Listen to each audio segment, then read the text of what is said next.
Essa já começou, nossa vida encontrou um lugar que muda o sonho em esperança e que nos enche de certeza. A festa já começou, nossa vida encontrou um lugar que muda o sonho em esperança e que nos enche de certeza. Ele vibra a luz do sol e mancha o céu azul do arrebol. A alvorada anuncia esplendor, é o novo dia que já nasceu. A festa já começou, nossa vida encontrou um lugar que muda o sonho em esperança e que nos enche de certeza. Medo, angústia e solidão são da noite e não do dia. Já cansamos da utopia, quem nos move agora é o ideal. A festa já começou, nossa vida encontrou um lugar que muda o sonho em esperança e que nos enche de certeza. Pela vida que nós gostamos, é pelo homem que temos paixão. Nosso desejo de liberdade, tudo e todos nos leva a abraçar. A festa já começou, nossa vida encontrou um lugar que muda o sonho em esperança e que nos enche de certeza. Mesmo com toda a contradição, dá pra festejar a vida, no dia a dia a novidade e mandou em nosso coração.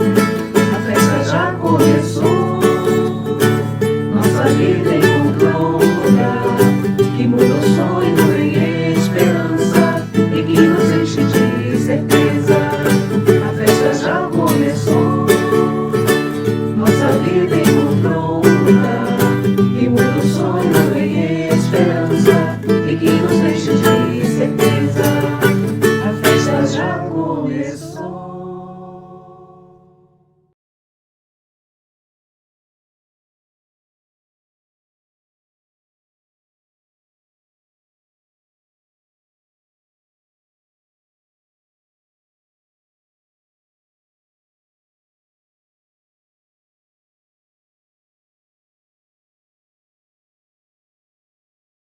Bom dia a todos. Estamos novo dia do Reencontros. Ontem, meu parecer particular, foi um dia espetacular para mim, encontros muito bonitos sobre educação. E depois outro encontro com os dois testemunhos, nossos amigos Alejandro e o nosso amigo de Beirute, lá do Líbano. E hoje vamos ter essa mesa redonda sobre o título, né, do Reencontros. É bonito viver, porque viver é começar sempre, a cada instante. Essa frase é de um escritor italiano, Cesare Pavese. Eu vou começar logo apresentando os nossos convidados. Em primeiro lugar, Padre Julián Carrón. Vou descrever rapidamente um pouco a trajetória, o currículo deles. Nasceu em Navaconcejo, na Espanha, em 1950. Foi ordenado sacerdote em 1975. Nos anos 80, conheceu Dom Luigi Giussani, fundador do Movimento de Comunhão e Libertação. E após um período de longa amizade, em setembro de 2004, transferiu-se para Milão para colaborar com Dom Giussani na responsabilidade de guiar o Movimento de Comunhão e Libertação. Em março de 2005, após a morte de Dom Giussani, Julián Carrón foi eleito pela Diaconia Central presidente da Fraternidade de Comunhão e Libertação. Padre Carrón, professor de teologia na Universidade do Sagrado Coração de Milão, é autor de vários livros, entre os quais A Beleza Desarmada, Onde está Deus, O Despertar do Humano, que são os livros que traduzimos e editamos aqui no Brasil. É uma honra, um prazer muito grande receber o Juliano aqui, é muito nosso amigo. Infelizmente, nos últimos tempos não visitou, mas esperamos de tê-lo aqui em breve, novamente. O outro nosso convidado é Evaldo José Palatinsky. Evaldo é educador e jornalista, formado em filosofia, teologia e jornalismo pela UFRJ, tem pós-graduação em pensamento contemporâneo, pedagogia, um MBA em gestão empresarial pela FGV. Casado, pai de 2 filhos, é um apaixonado por educação e pelo rádio esportivo. Acho que muitos de vocês devem conhecê-lo já, os mais esportivos entre nós. Foi locutor da CBN em 3 Copas do Mundo, Band News, Flá TV, e hoje é locutor da Tupi. Em 2019, parou todas as atividades profissionais e dedicou-se a um trabalho voluntário de quase 5 meses no Dzaleka Refugee Camp, no Malawi. Eu acho que ele vai contar bastante dessa experiência que ele fez, né, Valdo? Então, eu queria aproveitar bem o tempo com eles, então eu vou colocar logo uma primeira pergunta. É bonito viver porque viver é começar sempre, a cada instante.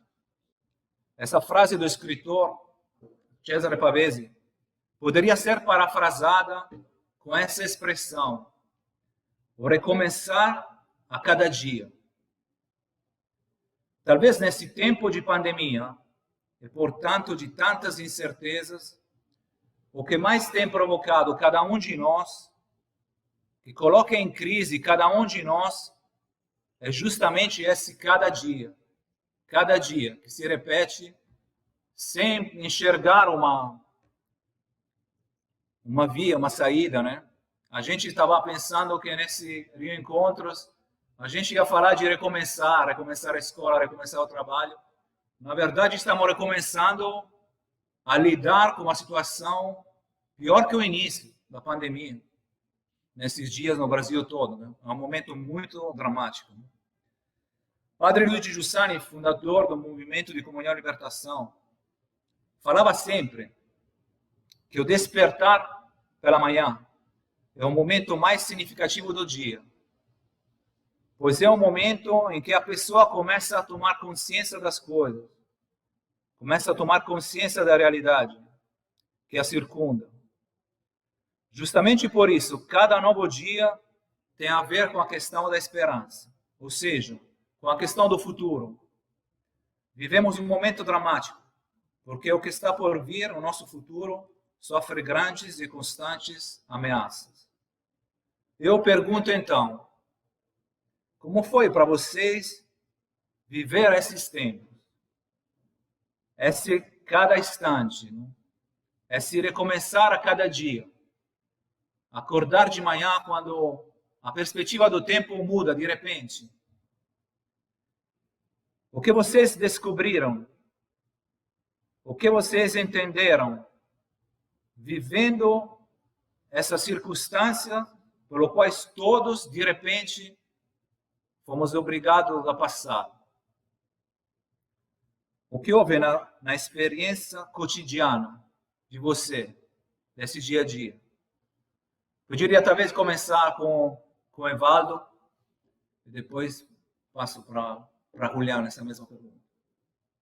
Bom dia, gente. Eu acho que eu vou devolver a gentileza, rapaz. Eu vou querer primeiro ouvir o Padre Julián Carron, se você não se importa.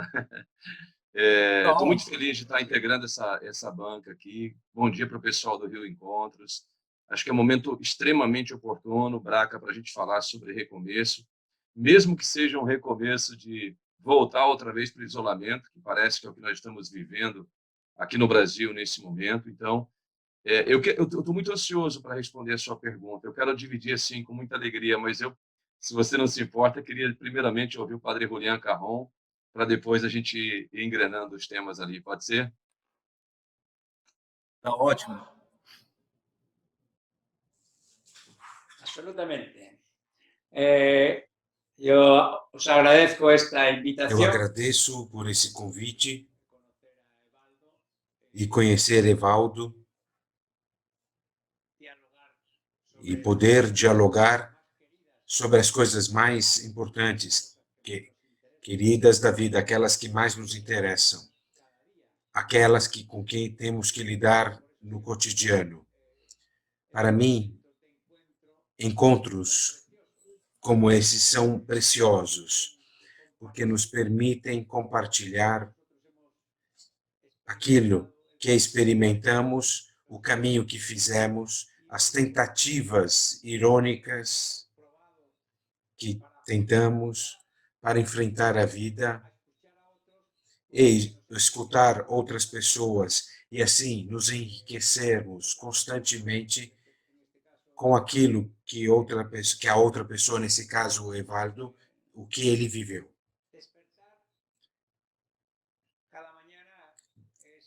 Acordar, despertar todas as manhãs é algo estupendo, mas ao mesmo tempo dramático.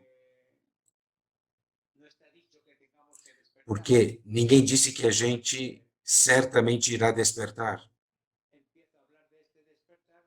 Quando a gente começa a falar desse despertar, eu me lembro que meu pai um dia não despertou, não acordou. Ele não estava doente, simplesmente não despertou. E eu não posso mais falar de despertar considerando essa coisa algo óbvio. Despertar é um dom, assim como a vida é um dom. E todas as manhãs acordar contém já um começo novo. Vocês diziam ter que começar sempre. Independentemente dos desafios que tenhamos que enfrentar, o simples fato de acordar pela manhã já é a primeira novidade. Podemos ser inconscientes, estarmos distraídos,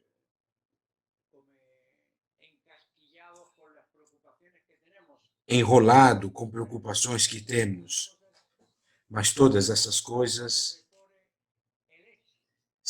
a elas sobrepõe-se um fato, o fato de que estou vivo. O fato de que, neste momento, eu poderia não estar, mas foi-me dado o dom, a graça, o dom de viver. No momento em que a pessoa começa a se dar conta disso, começa também a descobrir que preocupações começam a bater na porta. Sentimentos, as coisas que a pessoa precisa fazer, que deixou antes de ir para a cama, elas voltam diante dos olhos, voltam à consciência. E neste início de cada dia, põe-se de novo em caminho a razão que dá-se conta de todas essas coisas, percebe essas coisas, porque nós não somos como um cachorro, um animal. Não, nós despertamos, acordamos e começamos a ter consciência de nós mesmos, mais ou menos profunda. Nós levantamos e contentes mais ou menos, ou com o encontro que tivemos com uma pessoa, ou com o que nos aconteceu no dia anterior. Assim que começamos a nos dar conta de que acordamos, despertamos, começamos também a perceber toda a vida. Aquilo que nos preenche, ou que nos preocupa, ou que nos desafia, aquilo que nos espera. E nesse fato está em jogo a nossa razão, que reconhece isso ou não, e a nossa liberdade, que é desafiada por tudo aquilo que se acumula assim que comemos ter consciência de nós mesmos. E ali a liberdade tem que tomar uma decisão. Se prevalece o lamento, um dia a mais, outra preocupação a mais. Puxa, como a vida é pesada. Ou então começar a viver percebendo-a como uma ocasião. E quando essa ocasião é igual ao desafio que estamos vivendo, o desafio é enorme. Como muitos já me disseram, podemos ter medo da atual situação, não ter querido acordar, preferia ter continuado distraído, escapando,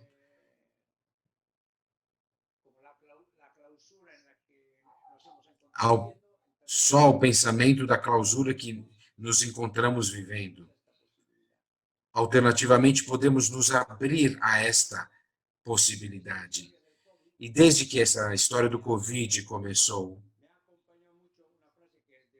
teve uma frase que me acompanhou muito, me fez muita companhia, uma frase de Luigi Giussani.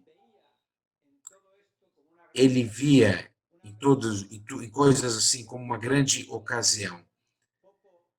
Uma pessoa que teve pouco impacto com a realidade tivesse desafiado menos essa pessoa, ela teve que fazer menos fadiga na vida, esta pessoa teria menos consciência de si mesmo, perceberia menos a energia e vibração da própria razão, ela se daria menos conta de si. Quando acontece algo que nos desafia, essa coisa nos força, nos obriga a termos consciência de nós mesmos. E o Covid, essa pandemia, entrou na vida sem nos pedir permissão, como um furacão, como um tsunami.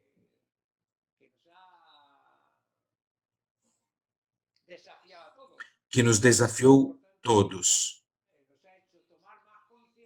E por isso nos obrigou a tomarmos mais consciência do que a vida era. Nos arrancou do torpor, do sono que muitas vezes vivemos, a distração, considerando tudo óbvio, os nossos amigos, um filho que a gente abraça, que vamos para a escola, ou que peguemos ônibus. Todas essas coisas começam a não ser mais óbvias. Começamos a tomar consciência de nós mesmos. E surgem as perguntas e as reações de medo ou perguntas. Qual é o sentido disso? Qual é o valor disso? Aqui a gente pode se deixar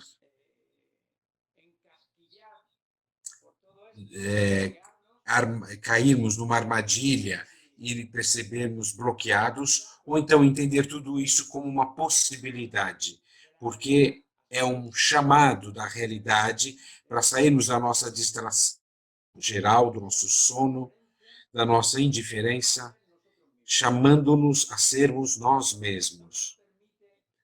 Não nos permite esse desafio desse calibre, um desafio desse calibre não permite que vivamos com o dia a dia de sempre, como antes.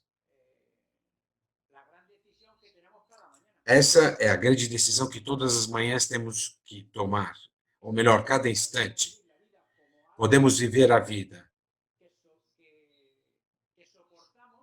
que suportamos, porque não existe outro remédio, ou então podemos viver a vida como vocação,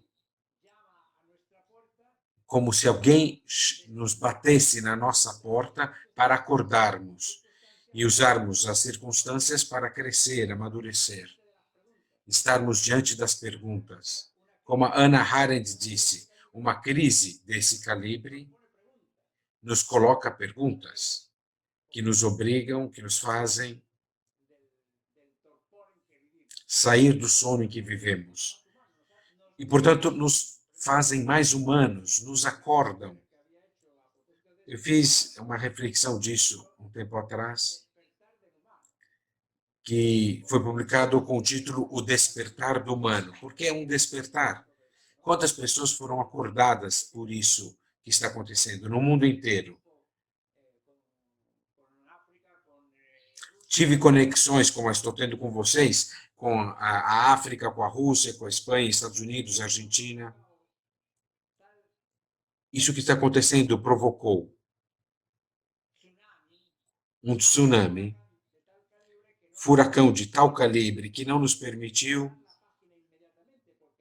virar a página rapidinho. A gente se achava muito inteligente e sabíamos que era uma simples gripe inicial, mas daí se converteu a algo mais do que uma gripe. Não era algo só passageiro. Quantas vezes, no meio desse caminho, tivemos que dobrar-nos a uma novidade que o Covid falava de si mesmo. Tivemos que nos surpreender abrindo-nos para outra coisa. E foi aí que cada um de nós pôde experimentar o que o sustentava, o que dava esperança para ele, para ela. Se havia algo na vida que lhe permitia não ficar esmagado por essa situação, por essa circunstância, mas lhe podia fazer crescer. Para mim, sendo cristão, isso me permitiu verificar a minha fé. Se a minha esperança tem um fundamento suficiente para estar diante desses desafios. Foi uma coisa preciosa para mim, que fiz e que outros meus amigos fizeram no mundo inteiro, onde puderam ver quanto cresceu a consistência das pessoas. Esta é uma grande ocasião, se nós soubermos aproveitar. O Papa disse, a pior coisa que poderia acontecer é não aproveitar dessa situação para crescer. Isto depende de cada um de nós, porque não somos um pedaço de um mecanismo. O homem desafiado é uma pessoa, homem ou mulher, com a sua razão e liberdade, e, portanto, constantemente está implicada para responder esse desafio.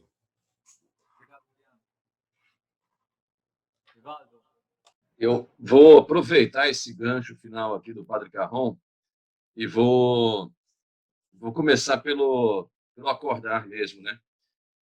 Agostinho faz uma referência a um adágio, a um pensamento latino muito consagrado no século IV e V, que era finis pendet origine. O fim, o resultado final, depende demais do começo, depende muito do início. Quando o senhor menciona aí o acordar, o início do dia, que define como vai ser o nosso dia, que estabelece quais serão as nossas prioridades, ou aonde a gente vai guardar e gastar a nossa energia, isso me reporta, então, respondendo aqui objetivamente a sua pergunta, Braco, ao ano de 2019, no finalzinho do ano, foi o ano que eu completei 50 anos e estava um pouco numa crise existencial, mas eu tive o privilégio de me reencontrar com uma ex-aluna que foi da escola que eu trabalhei 17 anos antes, para ser bem preciso. E ela falou, preciso muito conversar com você, vamos tomar um café, marcamos um café de 15 minutos e conversamos quase 3 horas. Ela disse que estava liderando um projeto e precisava de apoio para ajudar a abrir uma escolinha para crianças refugiadas na África. Bom, nós conversamos na terça-feira, quinta, eu já estava com a passagem comprada e depois que eu comprei a passagem, eu comecei a tomar as providências concretas dessa viagem para uma experiência na África Oriental. O Malawi é um país pequenininho, com 19 milhões de habitantes, conseguiu recentemente a sua independência e ele vive até hoje de ajuda internacional. É um dos piores IDHs do planeta. E dentro desse país paupérrimo, o governo vendeu para a ONU, através do Acnur, né, através da UNHCR, que cuida dos refugiados, um pedaço de terra em 1994 para a ONU assentar 9.000 sobreviventes do grande massacre de Ruanda, o pior confronto, o pior genocídio da África, em 1994, que colocou as duas tribos históricas daquele continente, né, os Tutsis e os Hutus, numa luta sangrenta que vitimou quase 1 milhão de pessoas. 9.000 desses sobreviventes foram colocados nesse campo do Malawi, chamado Dzaleka. A palavra Dzaleka é da língua Chichewa e significa fim da linha. Acabou para você, perdeu. É como se naquele local ali, antes do campo de refugiados, existia uma grande prisão. Então eles diziam isso para os prisioneiros que iam para esse local. Acabou, perdeu, é o fim da linha para você. Então a palavra Dzaleka, quando se constrói nesse local um campo de refugiados, ela ganha um novo sentido, que é o tema da nossa conversa um pouco hoje aqui. Ela passa a significar recomeço, nova oportunidade, nova chance, uma nova vida. É dessa forma que o refugiado chega. Ele vem da Tanzânia, de Zâmbia, da Etiópia, o Congo, que tem hoje uma guerra civil sem fim, vem do Burundi, vem de outros, da África do Sul, vem de vários países onde a movimentação hoje política, econômica, social é muito profunda, e essa crise humanitária, essa crise faz as pessoas terem que abandonar os seus lugares por uma ameaça muito grande. A maioria dos refugiados tem assim sequelas corporais, porque eles são sobreviventes de uma guerra, de uma perseguição. Eles perderam pessoas da família, e quando eles chegam no campo, eles ficam numa área de transição, aguardando a ONU definir um número e um documento para eles, que passa a ser o certificado de refugiado, funciona como a sua nova identidade, e ele pode escolher um outro nome. Então, isso caracteriza muito um recomeço, porque a maioria dos nomes que eles escolhem tem a ver ou com personagens bíblicos ou com personagens que lutaram pelos direitos humanos ao longo da história da humanidade. Então, é muito bonito isso, né? Você encontra muitos personagens do Antigo e do Novo Testamento e muitos personagens da história da luta pelos direitos humanos. Hoje, o campo tem quase 50.000 refugiados vivendo no mesmo local onde aqueles 9.000 chegaram em 1994. Então, assim, não há até hoje um tratamento sanitário, não há nenhuma política de infraestrutura, não há água encanada, não há energia elétrica, não há escolas para as crianças. E o desafio que nós abraçamos lá foi de ajudar a construir uma escolinha para 200 crianças refugiadas. Metade da população do campo, portanto, quase 25.000, são crianças em idade escolar. Metade dessas crianças, portanto, 12.000, alguma coisa assim, são órfãs, perderam seus pais nessa fuga, nessa viagem, e estão lá dentro desse campo sendo cuidadas por outros refugiados. O primeiro desafio é como que você escolhe, seleciona, estabelece um critério para 200 crianças quando você tem quase 13.000 numa situação de vulnerabilidade muito grande. Então, foi uma experiência, assim, do ponto de vista humanitário, muito significativa, muito marcante para mim, e do ponto de vista pedagógico, mais interessante ainda, porque a pedagogia adotada, que é uma pedagogia baseada na escola de Waldorf, ela considera a criança sendo criança, em contato com a natureza, com a participação direta da família, uma escola sem paredes, uma sala de aula que permite à criança estar o tempo todo interagindo com os outros e com o meio ambiente. E, assim, numa pluralidade de línguas. Oficialmente, a escola funciona na língua inglesa, mas cada criança fala um dialeto diferente, praticamente, né? O Lingala, o Cheluba, o Swahili, o Chechewa, e assim, é muito interessante como a criança, naturalmente, ela vai desenvolvendo essa linguagem, essa comunicação, nos diferentes dialetos e também na língua inglesa. Isso confirma muito a tese de que, principalmente nessa faixa etária, a gente vê o milagre da multiplicação das línguas acontecendo de uma forma muito orgânica, muito natural. Eu deveria ter ficado nesse trabalho 2 meses apenas, quando a pandemia oficialmente chegou à África, muito mais tarde do que em outros países, porque a gente não tem teste lá, não tem estrutura nenhuma do ponto de vista assim, da medicina. A gente daí fechou, as fronteiras se fecharam todas, e eu acabei ficando muito mais tempo do que havia previsto. mas eu pude aprender muito, eu me senti assim, muito privilegiado de poder participar dessa missão humanitária. Eu acabei sendo o único voluntário que permaneceu dentro do campo de refugiados durante todo esse tempo, e eu criei com eles assim uma relação afetiva mesmo, né? Uma relação de aprendizagem. Por exemplo, uma coisa muito rápida aqui, Braco, e devolvo a palavra para você, para a gente continuar interagindo. O dia no campo começa com uma grande oração ecumênica. Imagine, num espaço onde vivem 48 mil pessoas, você tem 812 templos, 812 igrejas. Pode faltar tudo para um refugiado. Pode faltar a comida, como falta, pode faltar a água, como falta, pode faltar uma estrutura dentro de casa, como falta realmente, mas é inegociável a fé que ele tem. Então, domingo de manhã, o campo praticamente para e as igrejas ficam lotadas, as pessoas vão para os templos, é das 7 da manhã até 1 da tarde, é muita oração, muita música, muito canto, muita dança. E assim, é muito interessante, porque o ritual deles, mesmo na missa celebrada na Igreja Católica, eles envolvem demais o momento do louvor e do perdão das crianças, dos jovens e depois dos adultos. E todo o ritual é construído praticamente dessa maneira e você não consegue tirar deles esse elemento que é absolutamente enraizado, que é a fé.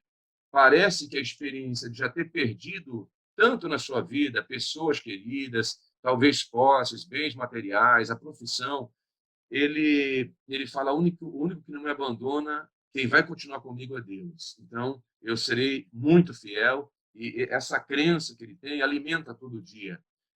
Eu encerro contando uma experiência que, enquanto eu estava lá no início, antes da pandemia, uma equipe da Netflix foi gravar um documentário com alguns refugiados. Eles ficaram lá cerca de uma semana. E eles encontravam os refugiados fora do campo. No quarto dia de gravação, eles entraram no campo de refugiados, nas casas dos refugiados. E um dos cameramans falou assim, Evaldo, cara, não acredito que essa pessoa que me fala isso, que me dá um depoimento desse, vive nessa condição aqui. Então, assim, não tem absolutamente nada. 1.000 pessoas dividem um banheiro. Você tem 15 poços artesianos para atender 48 mil pessoas. Então, as mulheres e as crianças são aquelas que têm que buscar água para o barraco. Elas lutam o dia todo para trazer água para casa.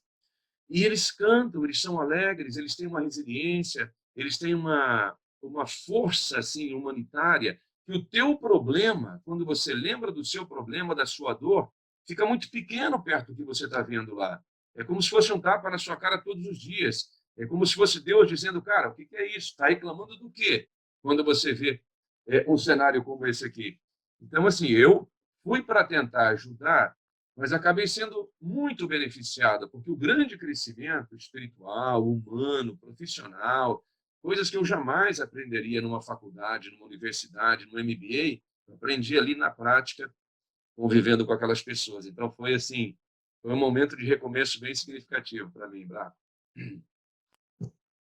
Mas como é que a minha curiosidade, porque assim, você voltou, né? E tinha as duas filhas, encontrou com elas, porque a minha questão forte, conversando entre nós também com os amigos, é o cotidiano, né? Esse cotidiano que às vezes te quebra as pernas, normalmente, ainda agora nessa situação, porque isso pode gerar uma fadiga em viver, não?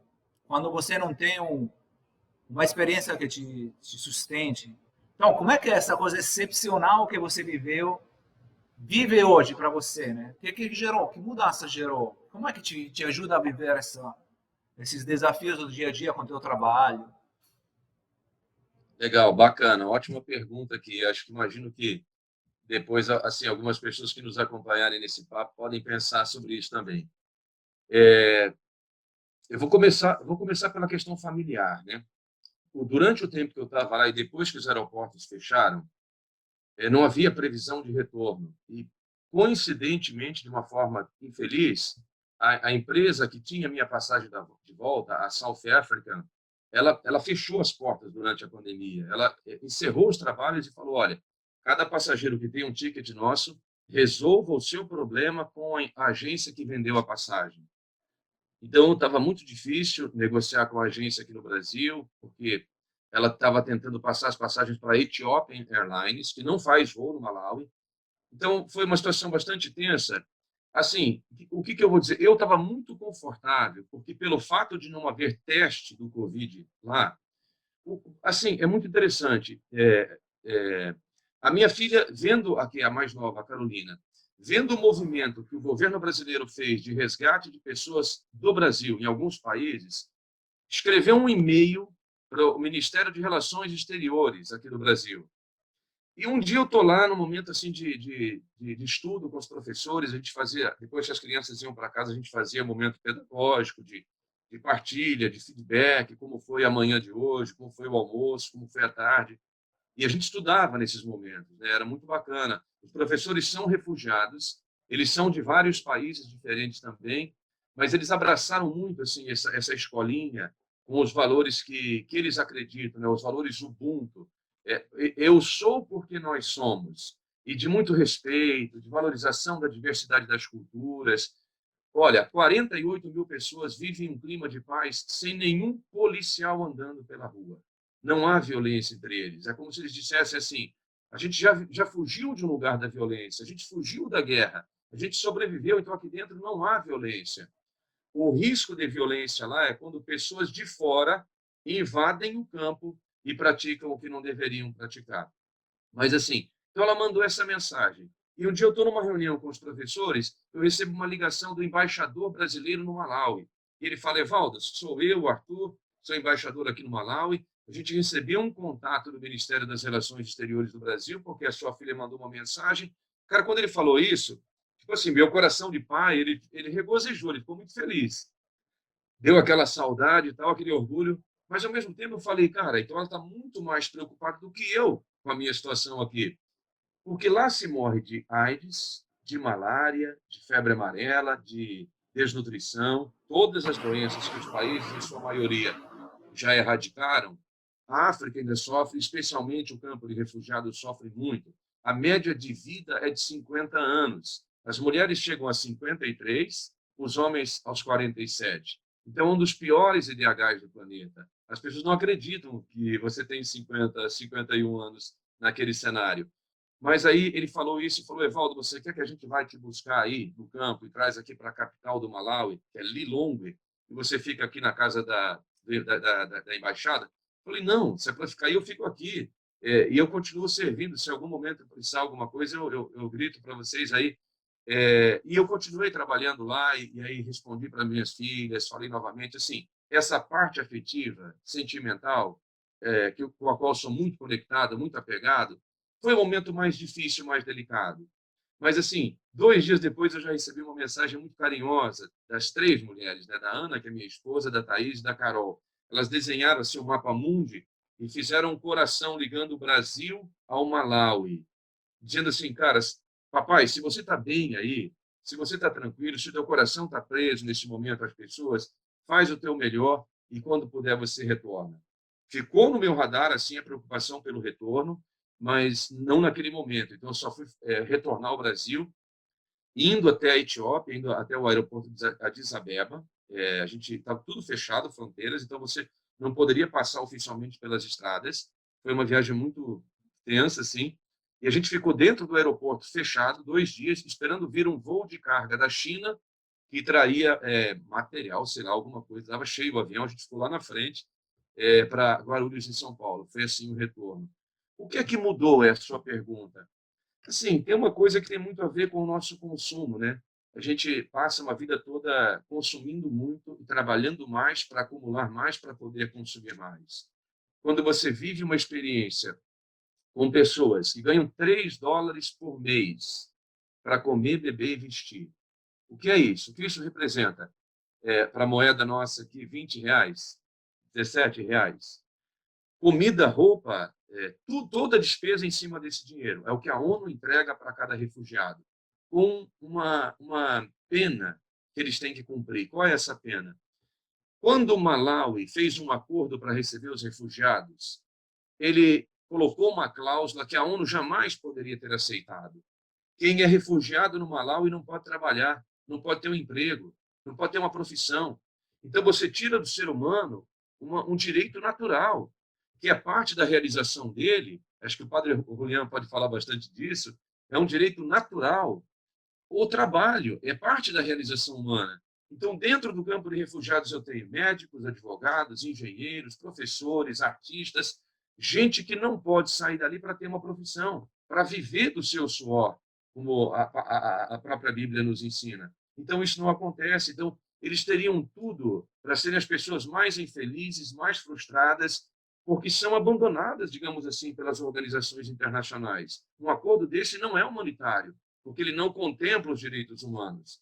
E aí, encerrando aqui essa minha fala, isso impacta muito o seu jeito de viver. Eu não consigo mais não estar conectado a essa causa. Eu falo dela sempre, eu faço campanhas constantemente. Assim que possível, eu quero retornar para continuar os projetos que a gente começou lá, sabe? Que são, assim, de tentar melhorar do ponto de vista humanitário a condição daquelas pessoas. Não é justo que você tenha hoje o IDH, por exemplo, das Américas, acima dos 80 anos, e o IDH de um lugar como esse, abaixo dos 50. Quer dizer, o mundo está criando um abismo muito gigante, e a pandemia agravou isso entre as pessoas que têm acesso à tecnologia e aos bens de sobrevivência e aqueles que não têm.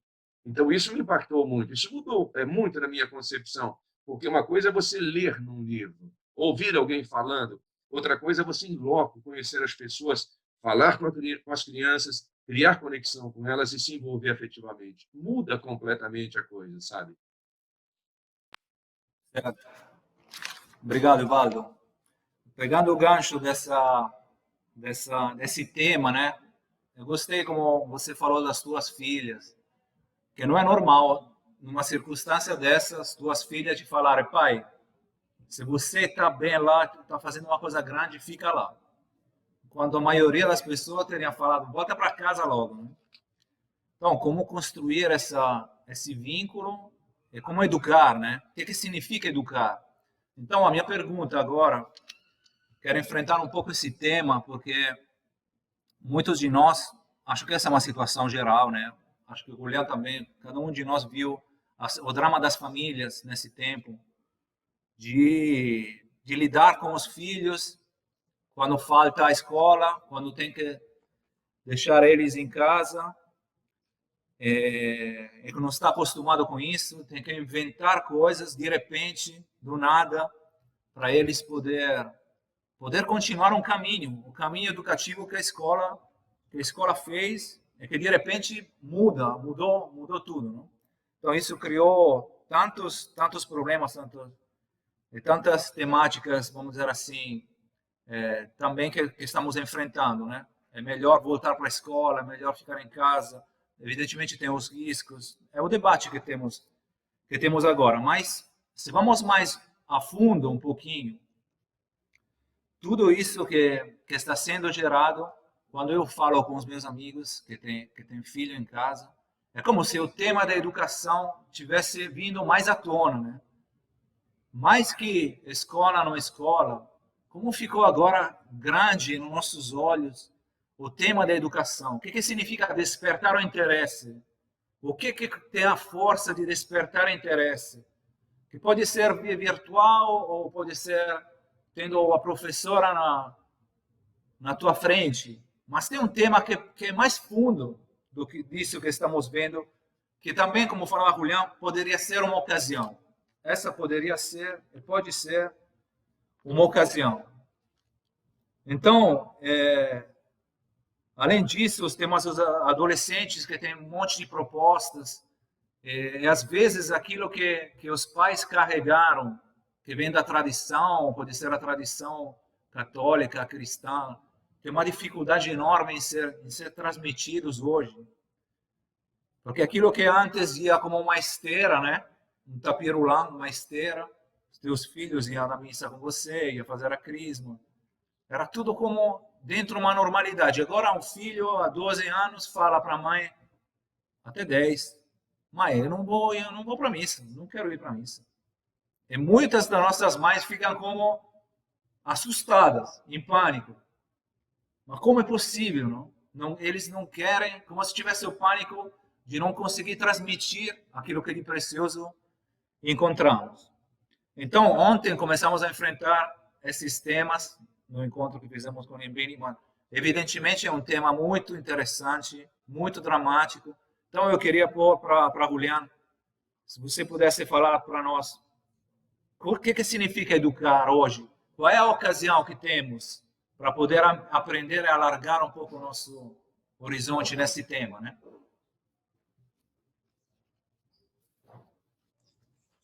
Bueno, pues a mí me parece que Eu acho que o desafio da educação temos todos nós diante de nós.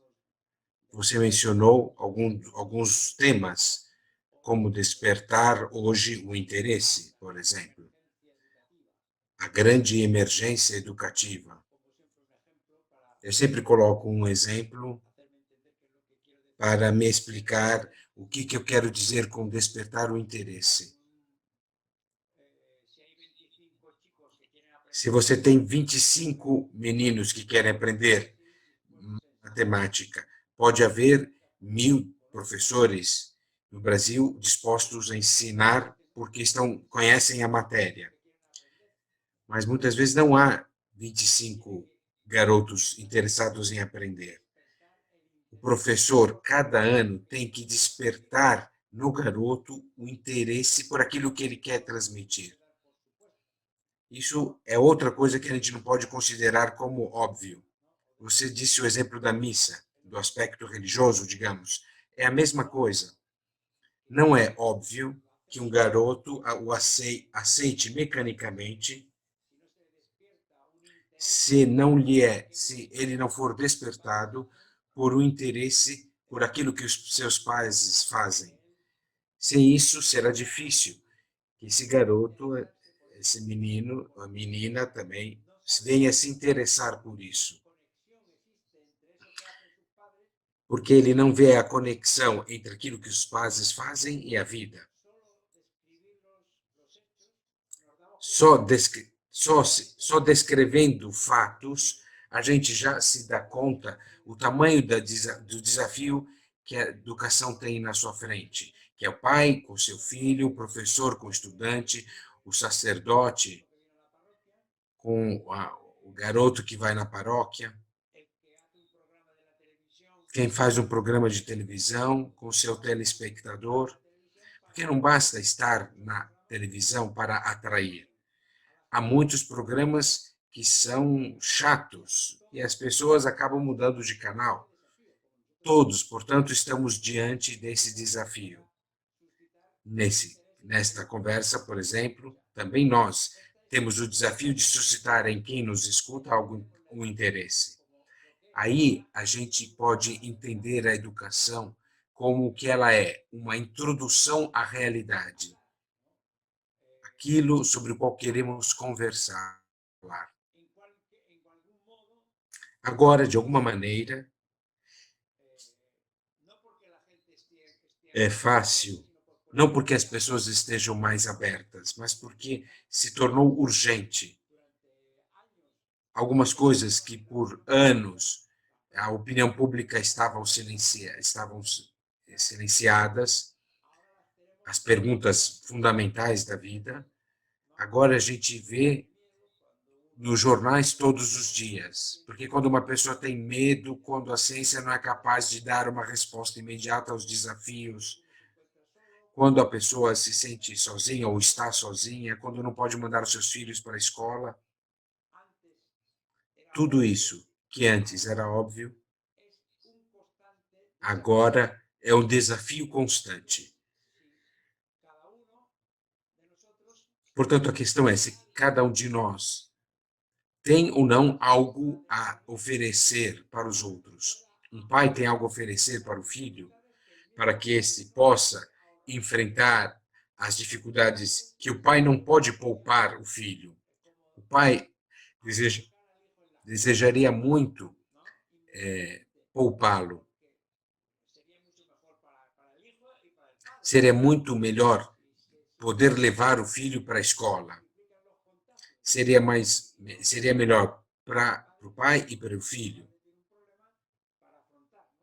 E não podendo, o pai, essa mãe, tem um problema. Aqui emerge, diante dos nossos olhos, a nossa capacidade de educar, ou seja, de oferecer uma hipótese para enfrentar a situação. Nesses últimos dias, uma mãe de família me contava sobre os filhos indo na escola ou não. Toda a família teve que ficar de quarentena, porque de alguma maneira tinham ou se contagiado ou tinham tido contato. Depois de 10 dias, um dos filhos de 10 anos disse para a mãe: como a senhora aguentou toda a quarentena conosco aqui em casa o dia inteiro? E o nosso pai junto.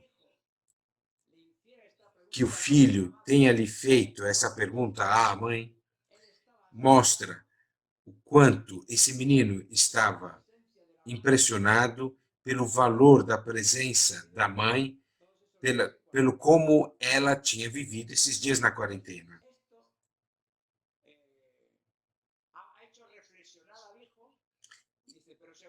Ele foi obrigado a refletir. Na tua opinião, valeria a pena cancelar, apagar esse fato, como sugeria a capa da revista Time, dizendo, vamos apagar o ano de 2020? A criança mesmo respondeu, eu não apagaria esse período, porque eu aprendi muitas coisas. Esse filho, vendo a sua mãe, como ela enfrentou esse desafio, viu que existe uma modalidade de viver uma situação como esta, que poderia ser explosiva, 10 dias em casa com 5 filhos e um marido, que ele viu algo que era um bem, educou o filho a viver essa situação. Vê-se a capacidade, a potência cultural dessa experiência que viveu o menino, que chega a desafiar a capa da revista Time. Eu não quero apagar e cancelar este ano, porque eu aprendi a estar melhor na realidade. Imagine o que esse filho carrega nos seus olhos, irá carregar nos seus olhos quando enfrentar uma dificuldade ou encontrar algo que não funciona ou quando encontrar uma doença. Será impossível para ele voltar à vida normal sem carregar nos olhos o que viu. Isso nos educa, nos plasma, molda, nos introduz, é introduzido no sangue. E não podemos voltar para a realidade sem carregar isso nos olhos. O desafio da educação é este: que um pai possa educar as suas filhas, respondendo em Malawi a situação, mais do que estando em casa, ele está dizendo para elas, com a sua vida, qual é o olhar para a realidade que não se desinteressa pela desgraça dos outros, pela necessidade das pessoas, mas que demonstra com a vida o que é educar. É impressionante que as filhas tenham captado isso, aprenderam mais do que ele, teoricamente, poderia ter ensinado, porque viram o seu pai implicar-se. E como você dizia, Braco, não só aprenderam, mas porque apreenderam o valor, não ficaram no nível sentimental que seu pai voltasse para estar com elas. Mas como aprenderam o valor, disseram, fique aí, continue aí. Não é que não tinham vontade de vê-lo, mas aprenderam, e isso é um exemplo. A mãe que eu contei antes, e aquilo que Evaldo nos contou, é um exemplo do que é educar hoje. Educa-se com a vida. Numa sociedade como a nossa, Jussane dizia, não é possível criar algo novo a não ser com a vida. Não há estruturas, organização que vale a pena. é a vida. Quem uma criança de 10 anos que vê a mãe assim, ou como as filhas de Evaldo viram. Cada um de nós podemos, vivendo, testemunhar que há formas de estar dentro da realidade e das circunstâncias sem cancelá-las, sem precisar olhar para o lado, mas sim enfrentando-as. E que podem se tornar significativa para os outros. Isso obrigatoriamente tem uma repercussão a quem está no nosso redor. Quando ele conta para nós, ou quando ele vê as filhas dele, ou quando aquela mãe daquele garoto me conta a história, ela estava maravilhada. Desculpa. Isso pode acontecer num campo de refugiado, mas também pode acontecer dentro de casa.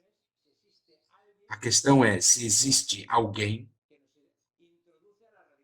que nos introduz à realidade, ou seja, um testemunha.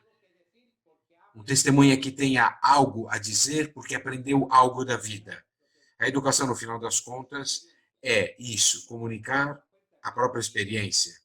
E isso incide porque, imediatamente, os filhos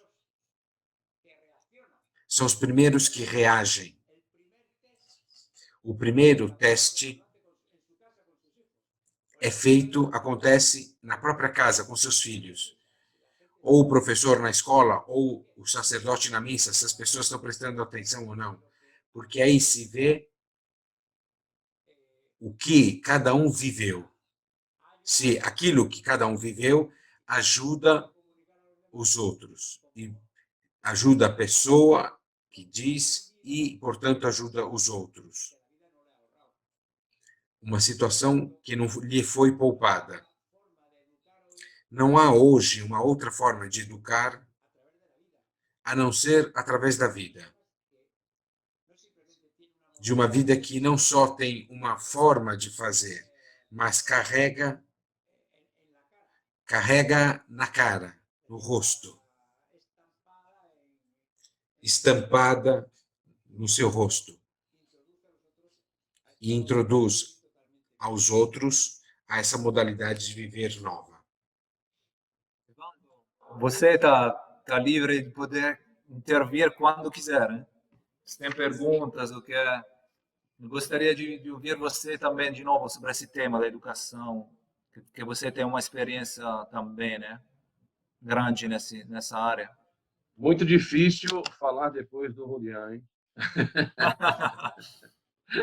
Eu acho que ele fez um compilamento assim muito bacana sobre o tema.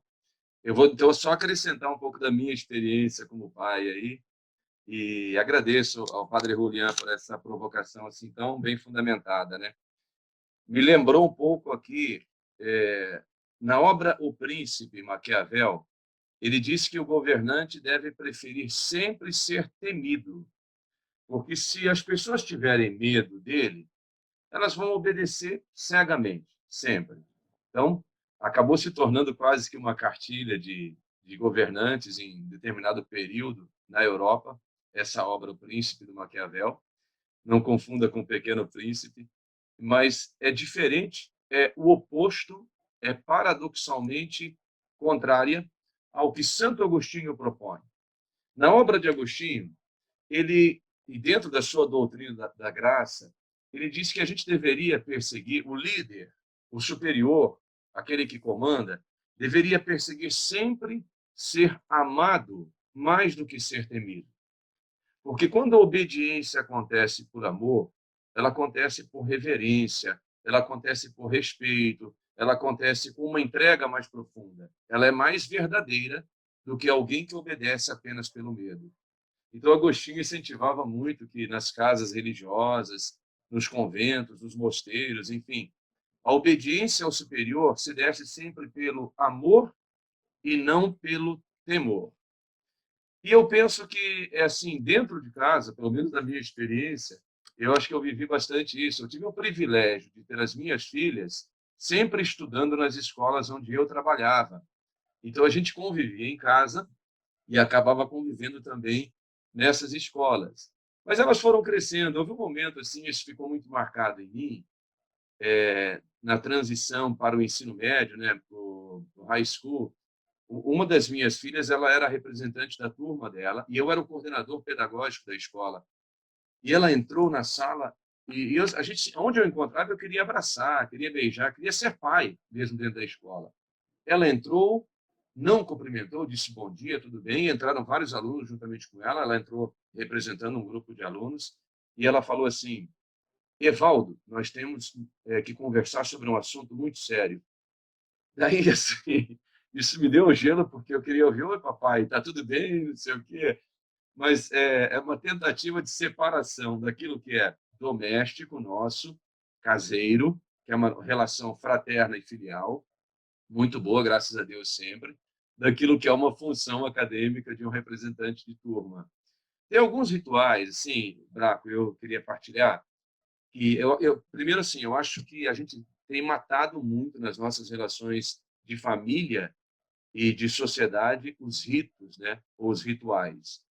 E se a gente pensar a religião católica, a religião cristã de um modo geral, a religião judaica, a própria religião islâmica, elas são calcadas, elas têm como base, como pilar, o rito que a gente tem desconstruído paulatinamente, lentamente, com a tecnologia e a modernidade. Me refiro, por exemplo, a algumas coisas que, para mim, foram decisivas na minha infância e que eu quis reproduzir ou reviver isso com as minhas filhas. Por exemplo, você rezar antes de dormir, você tomar a bênção antes de dormir.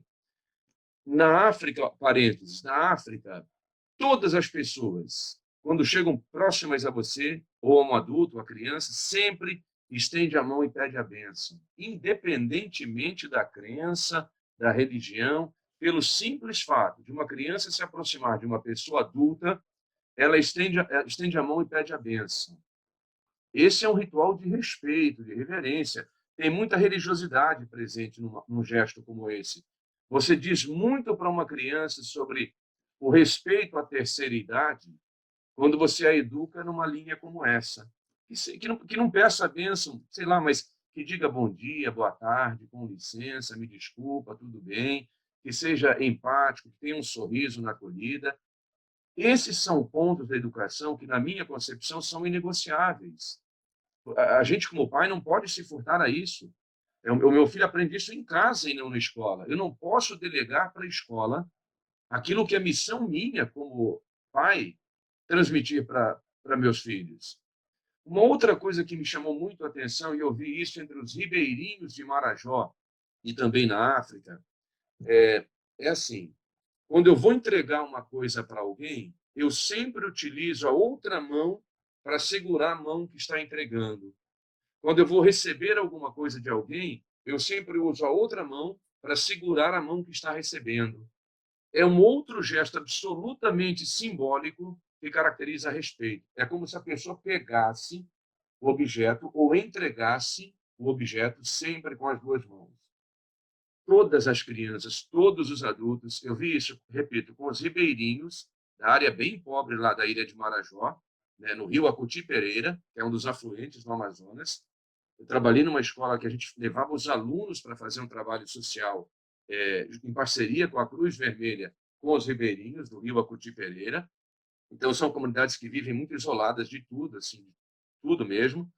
E vi isso na África. Isso me chama muito a atenção, porque você está educando o seu filho assim, sem trazer doutrina para ele. Sem, efetivamente, você pegar um documento oficial, uma encíclica oficial, e trazer para ele. Mas, na prática, o que ele está exercitando? Ele está fazendo uma ação solidária. Ele está aprendendo que existe uma hierarquia de respeito. E se a gente voltar para a tradição judaico-cristã, se a gente olhar para a tradição grega, a gente vai ver um respeito muito grande pela longevidade, que é algo que se perdeu com a tecnologia e o advento da prosperidade que nós vivemos hoje. O mercado dispensa uma pessoa pela idade.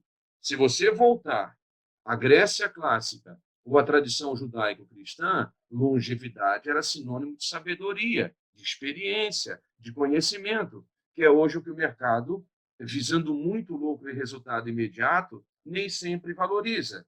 Então, esse é um ponto muito importante. Quando eu, em casa, trago internamente o rito da oração antes de dormir, e assim, de você ter coragem para vivenciar o sim e o não, quando eles efetivamente precisam ser sim ou não, de você deixar claro assim, para o seu filho o que é negociável, até onde você pode batalhar, tentar que eu dê uma permissão ou esteja com você, e aquilo que não se negocia, aquilo que é sine qua non.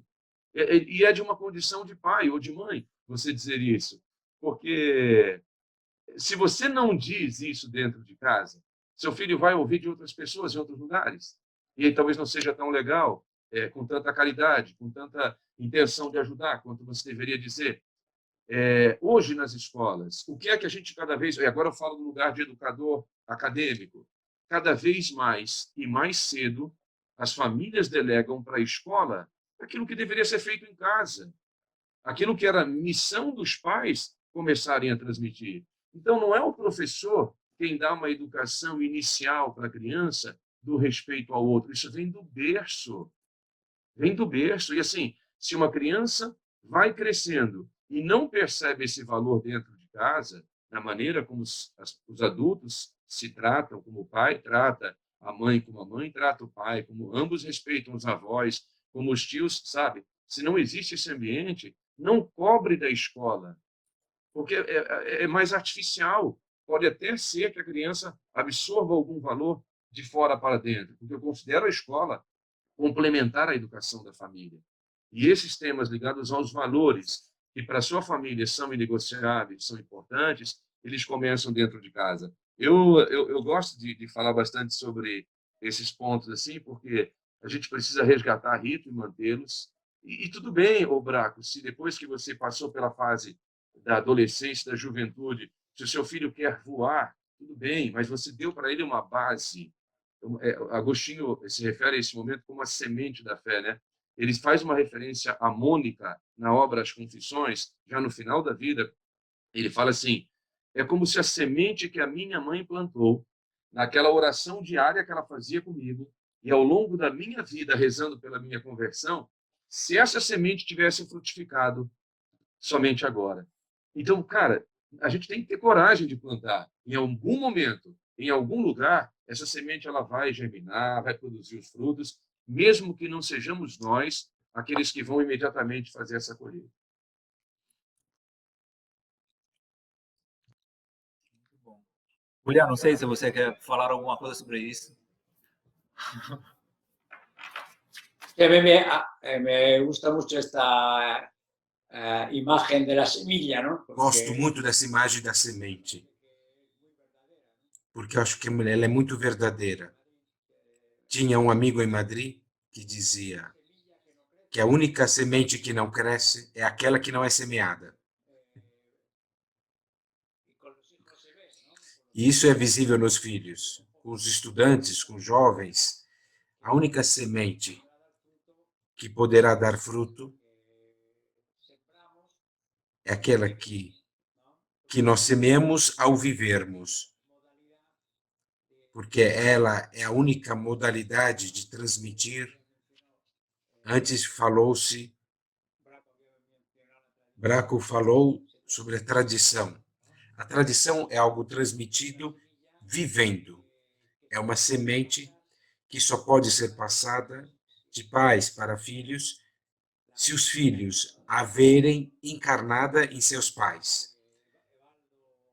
Essa semente que Evaldo e cada um de nós que trabalhamos com jovens tentamos semear é o que no tempo poderá frutificar conforme tempos e ritmos que não são determinados por nós. Às vezes pode-se pensar que a semente está demorando demais para crescer, mas isso não quer dizer que houve menos eficácia. É necessário deixar o tempo. Nenhuma verdade é comunicada a não ser pela liberdade. Por isso, a imagem de Santo Agostinho e Santa Mônica são muito significativas. são experiências elementares de uma modalidade de transmitir a semente. Por anos, Santa Mônica pensava que a semente que ela teria plantado no seu filho era estéril, não produzia nada. Quanto Santo Agostinho fez a sua mãe Santa Mônica sofrer, e quando explodiu e germinou essa semente e apareceu todo o fruto, viu-se que santo essa semente gerou, que depois de tantos séculos ainda falamos dele, com uma familiaridade com que Evaldo fala, que dá-se conta do valor daquela semente plantada pela mãe dele. Quantas coisas da história não deixaram traços, mas aquela semente plantada por uma mãe que ninguém praticamente prestava atenção nela ou a consideravam naquele momento histórico porque era uma desconhecida. Quem falava de Santa Mônica na época de Santo Agostinho? Uma desconhecida. Mas isso não impediu que essa semente pudesse gerar uma personalidade que hoje todos reconhecemos. Esse é o desafio que cada um de nós tem no lugar onde está. Este não é um problema para especialistas, de professores com alunos. Cada um pode ser pai. Se na forma com que vive, puder transmitir esta semente que foi plantada na terra do próprio coração e da vida. Por isso, acho essa imagem da semente muito preciosa. Fala aqui, me permita, Braco, rapidamente. Vai, Há um vai. momento em que Mônica se desespera muito, né? E ela vai procurar em Milão o bispo Ambrósio e conversar com ele, e ele fala para ela assim: olha, eu duvido que Deus vá deixar se perder um filho de tantas lágrimas. Essa frase fica, assim, pelo menos a tradição agostiniana quase que imortalizou essa frase, né? Não se perde um filho de tantas lágrimas. Isso ilustra muito, assim, para mim, com muita clareza, todos os momentos em que a gente quer que a coisa aconteça no nosso tempo, de uma maneira sistemática. Se eu fiz isso aqui, eu espero como resultado automaticamente isso aqui. E não é dessa forma, especialmente quando a gente fala do amadurecimento da fé, do amadurecimento como pessoa, do nível de engajamento. E tem uma coisa, desculpa, Braco, só me estender, porque o padre Julián me inspirou aqui um pouco, que é muito importante nessa faixa etária, especialmente para adolescentes e jovens, que é a gente explorar um pouco mais da riqueza de oportunidades que hoje existe quando você fala do engajamento social, por exemplo, do trabalho voluntário, das ações concretas de transformação, que tem algumas pesquisas muito interessantes das áreas de educação que dizem que as crianças e os jovens que se engajam em projetos voluntários e trabalham com os temas sociais, eles tendem a amadurecer mais rápido, eles dificilmente terão problemas de natureza depressiva, de natureza psíquica ou psiquiátrica, porque eles conseguiram dar um sentido para a sua existência. E eu penso que um caminho muito bom, nesse momento, pode ser esse, para a gente ajudar nossos meninos, nossas meninas, a se encontrarem um pouco mais e a criarem conexão com o sentido da vida.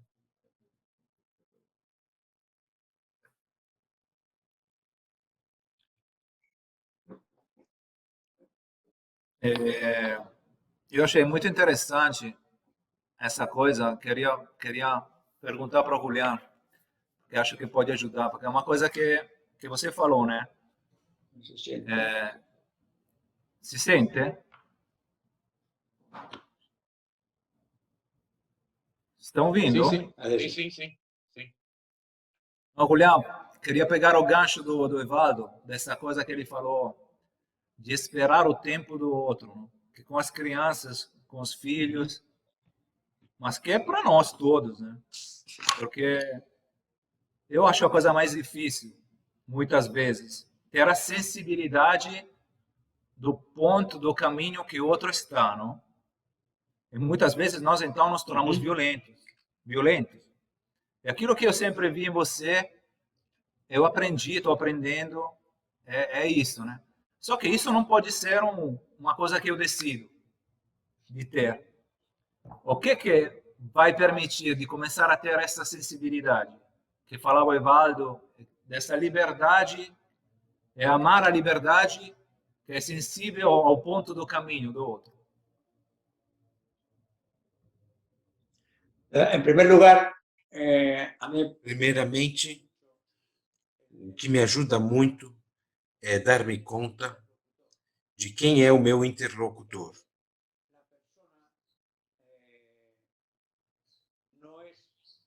Que a pessoa não é simplesmente,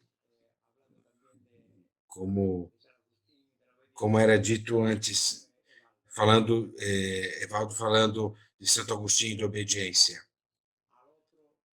Uma pessoa pode querer enfiar no outro a verdade que quer ensinar, forçando ou usando o temor.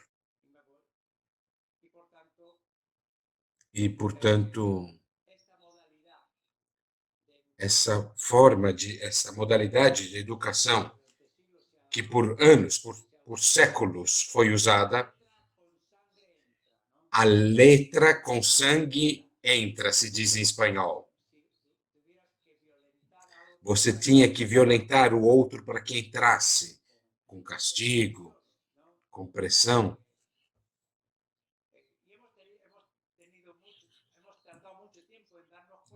Demorou muito para que nós nos dessemos conta de algo que o cardeal Ratzinger dizia há alguns anos.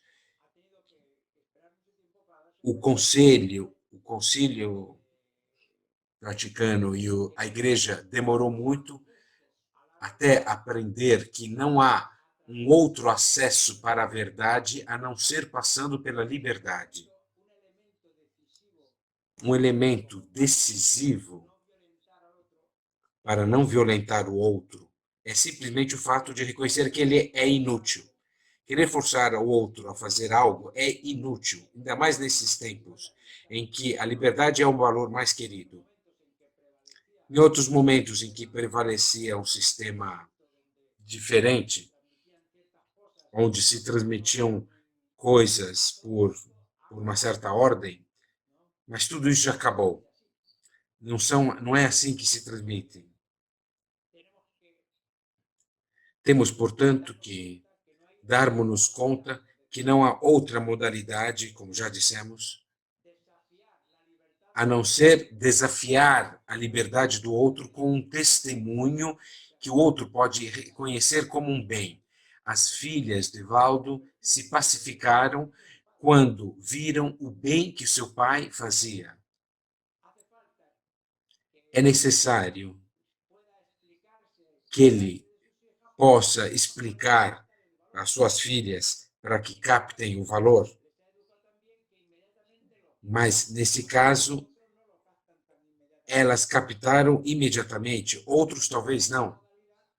Mas não há uma outra modalidade a não ser esperar. Sempre faço o seguinte exemplo. Quantos sorrisos uma mãe é obrigada a dar para arrancar do seu filhinho recém-nascido um primeiro sorriso? Se essa mãe se cansar, ou mudar o método, ao invés de sorrir, começa a pressioná-lo e gritando, a única coisa que vai conseguir é fazê-lo chorar e não fazê-lo sorrir. Há, portanto, uma modalidade de transmissão de algo, de ter que sorrir ou fazer um gesto por los otros, ¿no? Hasta gratuito pelos outros, como Evaldo dizia, para conseguir tirar de suas filhas um pai para fazer uma obra em Malawi. Isso só pode ser uma provocação para a liberdade e, assim, nem todos respondem imediatamente, segundo nossos projetos. É necessário, portanto, dar tempo. A questão não é tanto que nós não podemos acelerar a liberdade do outro, decidir quando o outro está disposto a reconhecer a parte de verdade que podemos transmitir. Não.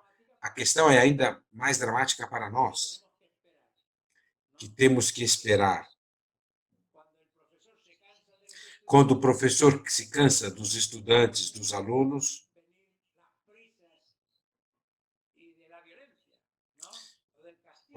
pode vir a tentação do castigo e da violência, ao invés de desafiar a própria criatividade. Como eu posso desafiar esses meus alunos para tocar alguma fibra íntima que faça o interesse neles ser despertado? É mais fácil ficar irritado do que ser criativo. Ficar irritado qualquer um fica. O problema é se no momento de eu não tendo sido capaz de interessar o interesse, ao invés de me irritar achando os outros burros, melhor é eu ter que fazer o passo que eu estou sendo obrigado a fazer para despertar neles o interesse, para que eles se interessem. Pois o que está em jogo é a nossa disposição a nos corrigirmos, a aprender, como uma mãe que, quando o bebê não sorri, ela tenta de milhares de formas, com uma criatividade que ela não fica cansada. O que permite ela ficar esperando, sabendo que a criança não responde a uma violência, mas a uma atração. Se ao contrário, ela mudar o método, a única coisa que vai conseguir vai ser complicar a vida da criança. Que amor essa mãe precisa ter pelo seu filho, que conhecimento ela tem que ter da natureza do filho, para que ela não venha mudar o método, achando que dessa outra forma ele aprenderia mais rápido. Não, não aprende mais rápido. Nós temos que nos dobrar à liberdade do outro, não de forma passiva. Tudo bem, te deixo, aí você aprende sozinho. Não, como a mãe, sorrindo novamente, e de novo, outra vez, e de novo, sem se cansar, porque ela é mãe, porque tem uma paternidade e maternidade que fazem com que ela continue a amar o seu filho, até que venha despertar nele todo o seu afeto, toda a sua capacidade de responder à mãe. E isso é a aventura da educação. É algo precioso, mas ao mesmo tempo dramática, porque significa que eu tenho que esperar o tempo do outro, como você disse. Mas que amor é necessário nessa mãe para esperar o tempo do filho? Não querer e não querer substituir com a violência a iniciativa que ela tem que tomar para despertar no outro o sorriso.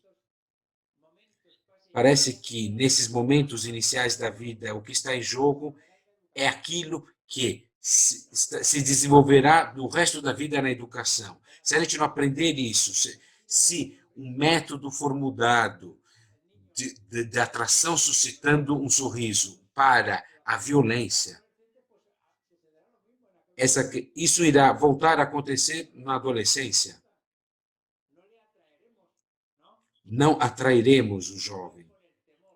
Não é com o temor, mas com o amor, como Santo Agostinho dizia, que o outro poderá implicar-se e responder à questão. Portanto, a questão final é: toda iniciativa é um gesto cheio de amor para o outro. E o outro, entendendo ou não inicialmente, entende que eu o estou amando com a iniciativa que estou tomando, para que ele possa captar todo o bem que lhe ofereço.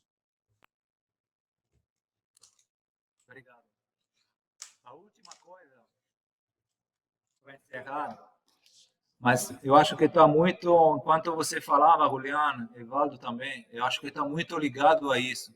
Porque nós agora focamos muito na imagem, nos jovens, no filho, na mãe, nos pais. Mas se a gente olha a sociedade, não? Essas tensões que estamos vivendo nesse tempo, não só no Brasil, mas no mundo todo. Eu acho que tem a ver com isso que você falou agora, Juliano, porque quando as pessoas têm alguns princípios, falamos de princípios inegociáveis, né? Mas como isso dentro de uma sociedade se torna também dramático quando o outro fez um caminho ou não fez e não reconhece esse princípio? Como é que isso tem a ver na nossa convivência? Agora, cara, é convivência entre nós, porque mesmo quem encontrou algo tem problemas na convivência. Pode acontecer coisas que criam dinâmicas difíceis. Como se recomeça? Qual é a energia do recomeço? Na convivência entre os amigos que têm um ideal comum, ainda mais com quem não tem um ideal comum, mas tem que viver juntos. É isso estamos vendo nos Estados Unidos, no Brasil, na Itália. Como é difícil isso, não? É possível fazer um caminho juntos.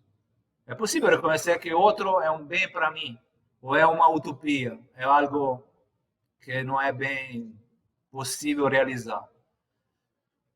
Não sei se quer, Evaldo, falar você ou Juliana antes. Não, eu posso falar, Evaldo. se o Julián me permitir. Absolutamente, soy encantado de escuchar. Deixa eu pegar pelo final a sua pergunta aqui, que é muito interessante. O Prêmio Nobel de Literatura Português, o José Saramago, ele tem uma expressão muito interessante. Ele fala, tem uma palavra feia na língua portuguesa, que é a palavra tolerância. Porque quando você fala que tolera alguém, você diz que suporta, você diz que faz um esforço gigante para conviver com essa pessoa. Continua o Saramago.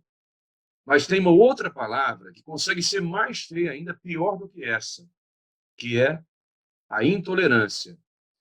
Então ele diz, quando a gente tem dentro de uma mesma sociedade pessoas que cultivam, que alimentam, que nutrem, que espalham um sentimento de intolerância, a gente começa a criar guetos, a gente segmenta, a gente faz os cismas, né? As separações. Isso torna a sociedade doente, porque você perde um pouco do encantamento que a diversidade traz. Queria voltar à minha experiência do Dzaleka Refugee Camp. Cada refugiado que chega de um país diferente, trazendo a sua história, trazendo os seus traumas e seus medos, ele é recebido numa área de trânsito que fica muito longe de uma condição digna, humana. É um lugar muito, muito humilhante para alguém ter que morar ali, porque os banheiros não existem, os espaços são divididos por mulheres e homens e crianças sem nenhuma separação.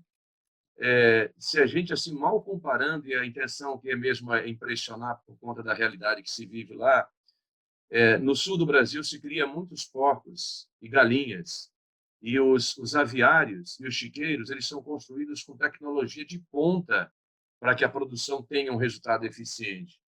Todos esses lugares onde vivem os porcos e as galinhas, no sul do Brasil, eles têm muito mais dignidade do que esse local onde eles são colocados. Mas aí, quando ele sai dessa área de trânsito e é colocado dentro do acampamento, as pessoas recebem ele assim com uma alegria muito grande, porque parece que existe uma norma não escrita, uma regra moral que não está em nenhum documento, que é para não julgar. A gente não sabe se, no meio de 48 mil refugiados, alguns tiveram que fugir do seu país porque cometeram algum crime. A gente não sabe, dos 48 mil que estão lá hoje, quantos efetivamente foram perseguidos por conta de religião, por conta de política, por conta de outra ideologia. Então, o que acontece no campo é assim, estamos todos aqui numa condição igualitária. Somos sobreviventes de uma guerra que a gente não procurou. Então, esse é um ponto muito bacana que eu trago para a primeira reflexão, Braco, que é o seguinte: a gente desconstruir o nosso julgamento público.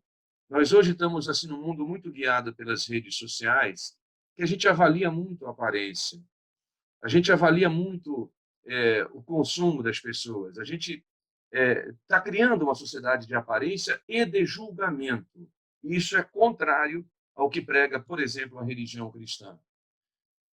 Tem um outro dado assim que eu acho que a fala do padre Julián me inspira para dizer, e isso traz bastante contribuição para o momento que nós estamos vivendo, ou de novo de isolamento, ou de reencontro com as pessoas que a gente não via há algum tempo, que é uma dimensão espiritual. E, de novo, aqui a gente fala de um lugar de diálogo interreligioso ou de ecumenismo, mas a gente fala de um respeito muito grande para pessoas que constroem uma experiência de Deus. Porque isso torna a relação diferente. Isso traz mais compreensão para o cenário que a gente vive. Isso torna as pessoas mais afáveis. E hoje, assim, todo enfrentamento, toda polarização que a gente está vivendo, todo radicalismo, não dialoga com a crença que 99% das pessoas têm. É uma contradição teológica que a gente vive. Porque, a gente não poderia julgar. 2, a gente não poderia não construir ponte. E a gente fica celebrando todos os dias os muros que nos separam de quem pensa de forma diferente. Então, acho que são assim, quando alguém consegue ter a sua espiritualidade forte, fortalecida pela sua fé, pela sua crença, pela sua oração, pela sua vivência, é muito difícil que essa pessoa não crie vínculos, não tenha uma relação assim amadurecida no seu ambiente de trabalho, uma relação respeitosa com a diversidade. Eu encerro com um dado assim que é bem importante para nós hoje. O Brasil, ele é construído com múltiplas nacionalidades, múltiplas origens. Hoje no mundo nós temos 80 milhões de pessoas que estão em deslocamento. Quase metade deles são refugiados, estão na condição de refugiados. A gente não pode não falar sobre isso. A gente não pode não falar sobre a compreensão da diversidade. É missão das religiões também, é missão da igreja. O Papa Francisco fala bastante sobre esse tema. Os papas anteriores entraram também nesse tema, sobretudo quando a gente teve a crise profunda na Europa em 2015, 2016. Então, falar hoje da compreensão no relacionamento entre adultos, falar no amadurecimento desse entendimento é muito importante. E eu encerro com uma professora da Universidade de Roma.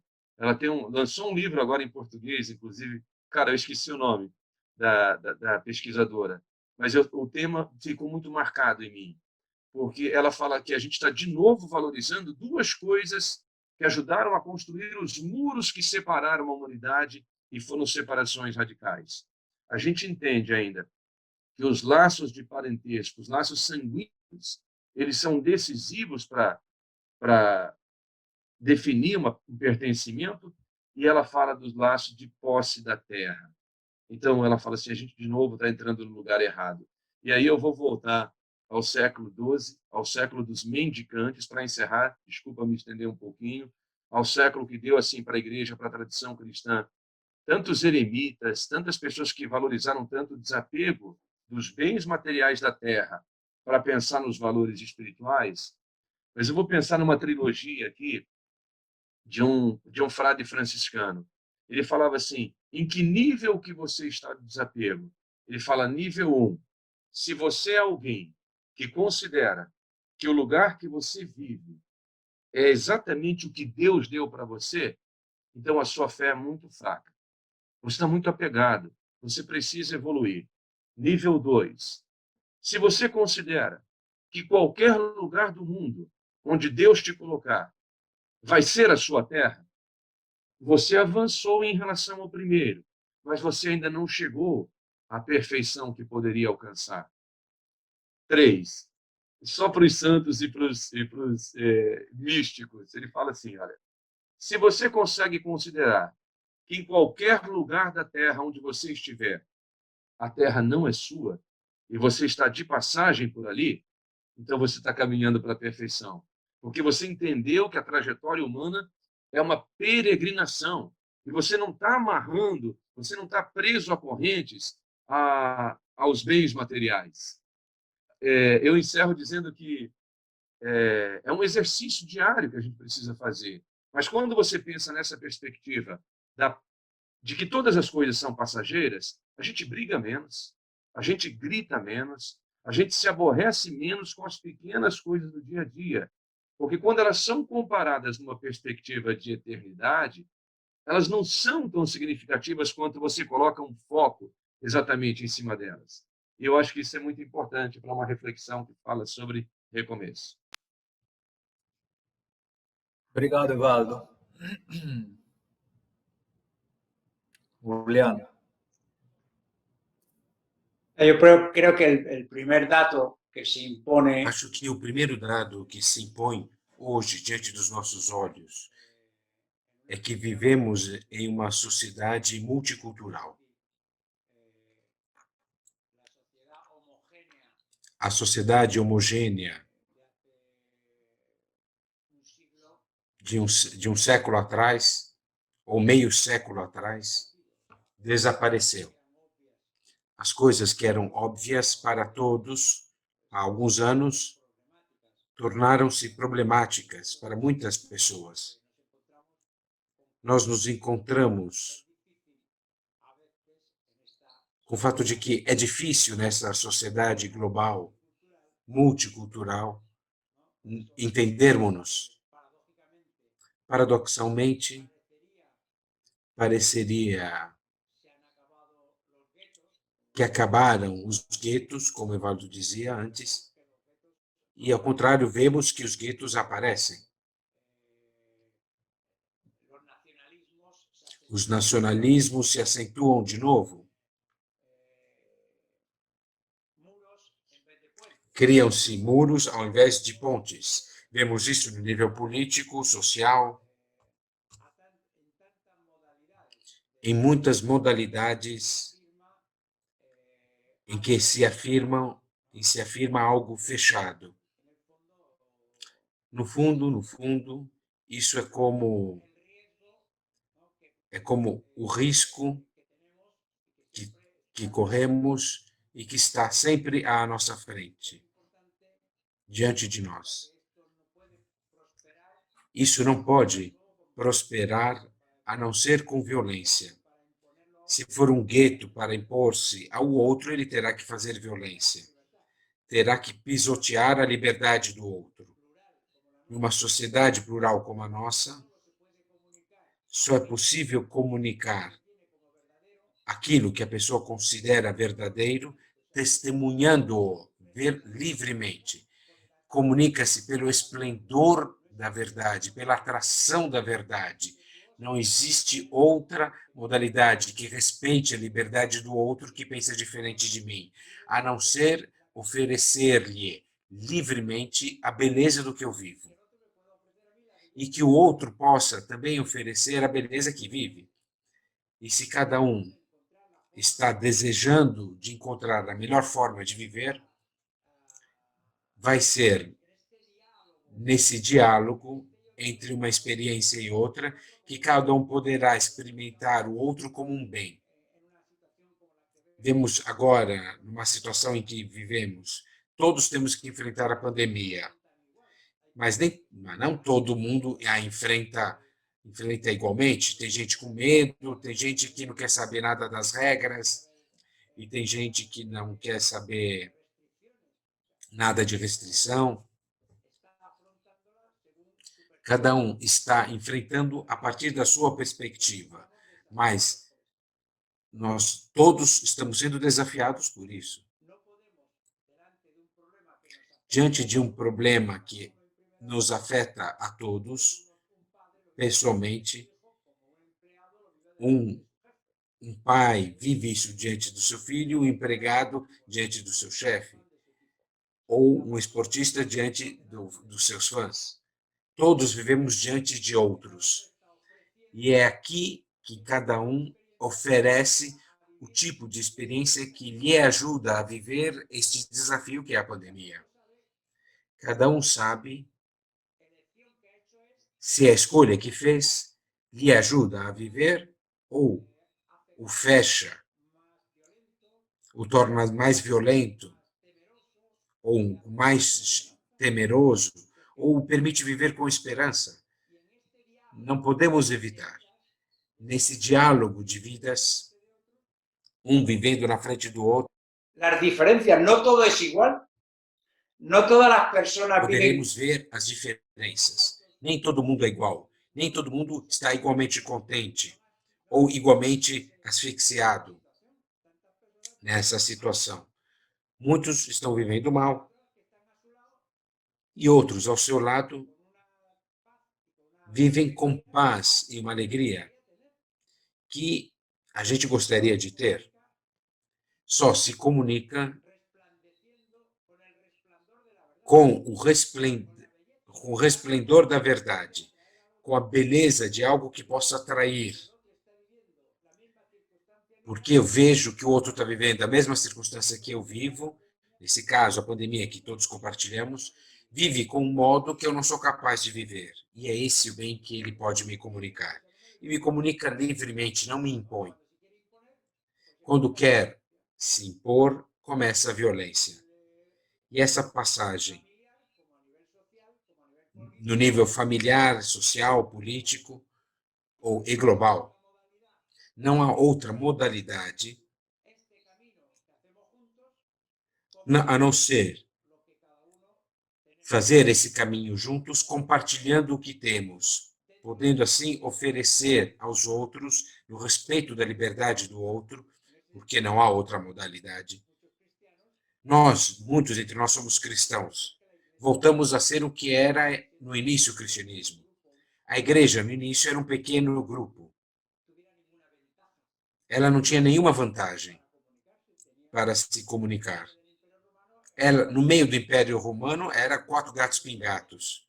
Mas por inveja, ou seja, pela potência da vida que viviam, pouco a pouco se impôs. E os outros perceberam isso como um bem. Esse é o testemunho que agora nós somos chamados para oferecer aos outros. É a nossa contribuição do dom que recebemos. Se pudermos comunicar cheio de razões, cheios de alegria, cheios de gratidão e gratuidade, e os outros perceberem que isso é um bem, poderá gerar novamente uma sociedade onde convivemos, como Evaldo dizia, como aqueles que vivem a guerra e dizem: o mundo mudou. Nós vimos uma coisa da violência que não podemos esquecer. Será que essa pandemia irá nos ensinar algo que nos permitirá voltar à normalidade com algo aprendido? Cada um de nós terá que ver se aprendeu algo e pode ter esperança no futuro, porque Jussane diz: a esperança é uma certeza no futuro por algo que eu aprendi no presente. Sevaldo, depois de estar em Malawi, volta com algo que aprendeu dentro dos olhos, poderá estar na realidade como nos testemunhou. Se não tiver aprendido nada, vou voltar a viver como antes. Como se a gente, como Eliot diz, a gente perde a vida vivendo, perdendo a oportunidade de aprender que está sendo nos dada. Esse é o desafio da sociedade hoje. Desde o nível mais familiar, local, provincial, regional, nacional, mas também no nível global. Porque hoje todos, com a pandemia, descobrimos que estamos no mesmo barco e que, portanto, vemos que alguns mecanismos se quebraram Por exemplo, pensem na colaboração pela vacina. Era impossível que uma cooperação internacional científica conseguisse desenvolver a vacina com tanta rapidez. Todo mundo dizia que era necessário 3 ou 4 anos. Quando todos começamos a navegar no mesmo barco, podemos ver exemplos de que coisas não são impossíveis, mesmo neste mundo multicultural. A questão é se estamos aprendendo, ao invés de estarmos nos fechando nos nossos nacionalismos, nossos guetos. Nos convém cooperar, porque estamos no mesmo barco. Muito obrigado. Chegamos, acho que passamos um pouco do horário, mas foi muito, muito interessante. Esse é um exemplo daquilo que temos que desejar que aconteça com todo mundo, né? Partindo do título, né? Viver é começar sempre a cada instante. Partindo do como acordamos de manhã, a educação nos filhos, a educação na escola, até a convivência social e política, né? Porque, no fundo, é como sempre, Julián cita sempre Don Giussani, que um pouco o problema se resolve em como João e André, né? Os primeiros dois, como eles acordavam de manhã, né? E todo mundo, da educação, da política, tudo tinha esse como o ponto de unidade, né? Quem estava no canto dos olhos deles. Então, agradeço a todo mundo que participou, que acompanhou, e agradeço muito ao Evaldo pela disponibilidade e ao Padre Julián. Vocês querem uma palavra final de saudação? Bem rapidinho aqui. Pues muchas gracias por este diálogo. Un placer conocer a Evaldo y buena Prazer continuación. meu. E uma honra. Obrigado por esse diálogo e boa continuação. Para a gente abriu com o Agostinho e passou bastante por encerro com Santo Agostinho. Agostinho disse que algumas vezes, para você fazer a viagem interior, você precisa deixar o lugar que você está. Ele fez uma experiência em Cassicíaco e ficou lá nesse retiro para poder se conhecer, começar o processo de conversão.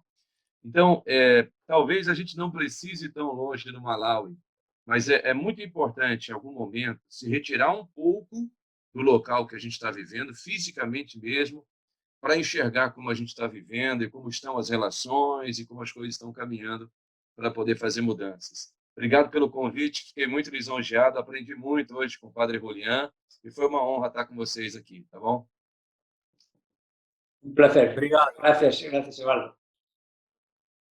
No momento que tem um aviso, eu vou deixar a cadeira para o comandante aqui. Então, gente, estamos sem fôlego depois dessa belíssima mesa. Nós estamos muito contentes porque tivemos mais de 300 conexões. Isso significa que muitos amigos, só do Brasil, mas também da América Latina, já que tivemos tradução simultânea, e o Padre Julián falou espanhol, que puderam aproveitar, saborear dessa mesa. Então, agradeço também eu ao Evaldo e ao Padre Julián. Os avisos são os seguintes: nós teremos agora um intervalo e às 15h30 há a possibilidade para quem quiser interagir um pouco, já que estamos fazendo online, não podemos conversar como sempre gostamos, sempre fizemos no movimento. Vamos ter o Café Rio Encontros. O link está no Instagram do Rio Encontros Oficial e pode ser encontrado também no nosso site, www.rioencontros.org.br. Às 17h teremos a última mesa, de onde vem a energia para recomeçar, em que nós ouviremos a experiência da professora Andréa, de Manaus, e da Cláudia, que é de Macapá, moderada pela Júlia Gebara, que vão contar para a gente essa experiência de viver a pandemia e a pandemia mais apagão, né? Situações bastante dramáticas que elas nos contaram, mas também que elas viveram aquela situação, né? Com uma positividade mesmo naquela situação difícil. E, para concluir, encerrar o nosso Reencontros à noite, um sarau musical e de poesias brasileiras. Então, estão todos convidados para esses eventos. Muito obrigado e até lá.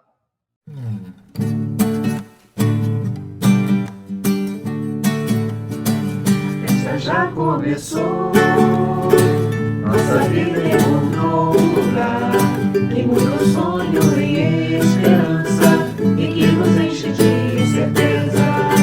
A festa já começou, nossa vida encontrou um lugar que muda o sonho em esperança e que nos enche de certeza. Ele vibra a luz do sol e mancha o céu azul do arrebol. A alvorada anuncia esplendor, é o novo dia que já nasceu. A festa já começou, nossa vida encontrou um lugar que muda o sonho em esperança e que nos enche de certeza. Medo, angústia e solidão são a noite não do dia. Já cansamos da utopia, quem nos move agora é o ideal. A festa já começou, nossa vida encontrou um lugar que muda o sonho em esperança e que nos enche de certeza. Pela vida que nós gostamos, é pelo homem que temos paixão.